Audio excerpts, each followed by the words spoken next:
یا سیدی یا مرشدی، آپ کی بارگاہ میں یہ سوال عرض ہے کہ بعض بچوں کو پیدائش کے وقت کانچ کی پیٹی میں، شیشے کی پیٹی میں یعنی نرسری میں رکھا جاتا ہے، اور اس میں ان کا ایک دن 2 دن، بعضوں بچوں کو 7 دن بھی لگ جاتے ہیں، تو ان بچوں کے کان میں اذان دینے کا کیا طریقہ کار ہے؟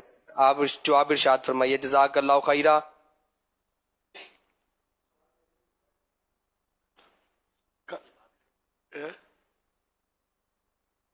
کھلوا کے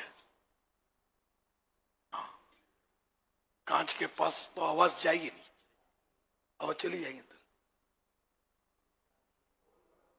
سوراخ ہوتے ہیں۔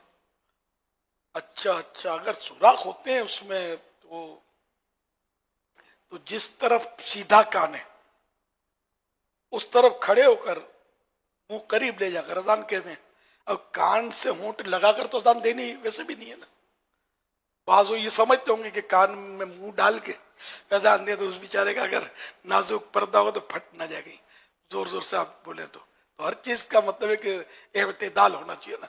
تو یوں اٹھا کر جیسے یہ کان سیدھی طرف ہے تو یہاں اب ہم نے اذان دی، بھلے کان سے ٹچ نہیں ہوتی، اذان اس کے کان میں ہی دی جا رہی ہے، کان میں جا رہی ہے اس کے۔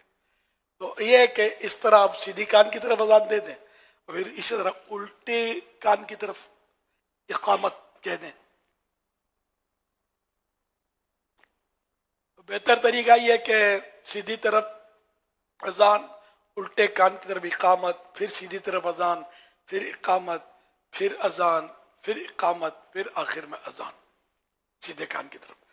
4 اذانیں سیدھے کان میں گئیں، 3 اقامت الٹے کان میں، یہ 7 ہو گئی۔